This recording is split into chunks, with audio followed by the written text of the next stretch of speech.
Hi అండి, చూస్తున్నారు కదా. ఏంటబ్బా కుక్క చూపిస్తాను అనుకుంటున్నారా? రండి, ఏముందో చూపించేస్తాను అనమాట. మా పిల్లలు ఇష్టంగా అడిగారనమాట, వాళ్ళకి ఇష్టంగా తింటారు నేను కూడా అనుకోండి. అదేంటనేది చూపించేస్తాను. ఇందులో స్వీట్ అయితే చేశానమాట.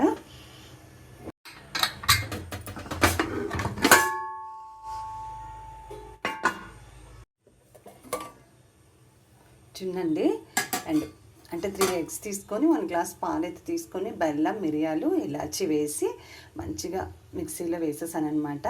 అంటే మనకి క్రీమీ టెక్చర్లో వచ్చేలాగా బ్లెండ్ చేసేసుకున్నాను మిక్సీలో వేసేసి. చాలా అంటే చాలా బాగుంటుందండి. అంటే జున్ను పాలు అవసరం లేదు, అలాగే జున్ను పౌడర్ లేకుండా ఇలా చేసేవచ్చు. హెల్దీ అనమాట. బెల్లము, గుడ్డు, పాలు వేస్తాం కాబట్టి ఇందులో ఇంకేం ఉండదు కాబట్టి మంచిగా పిల్లలు ఇష్టంగా తింటారు. సో అప్పుడప్పుడు ఇలా చేసి పెడతానమాట వాళ్ళు జున్ను అడిగినప్పుడు. వావ్, చూస్తున్నారు కదండి, నిజంగా ఎంత బాగా వచ్చింది అసలు. జున్నులాగా పీస్ కూడా మంచిగా, టేస్ట్ కూడా అంతే బాగుంటుందండి. ఒకసారి ట్రై చేయండి, మీకు కూడా నచ్చుతుంది. పిల్లలు అడిగినప్పుడు ఇలా చేసి పెట్టండి.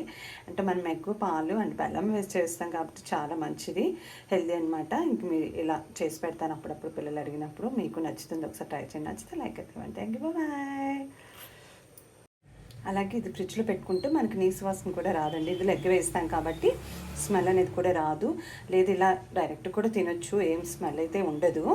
మనం మిక్సీలో బ్లెండ్ చేసుకుంటాం కాబట్టి బాగుంటుంది. ఒకసారి ట్రై చేయండి. ఓకేనండి.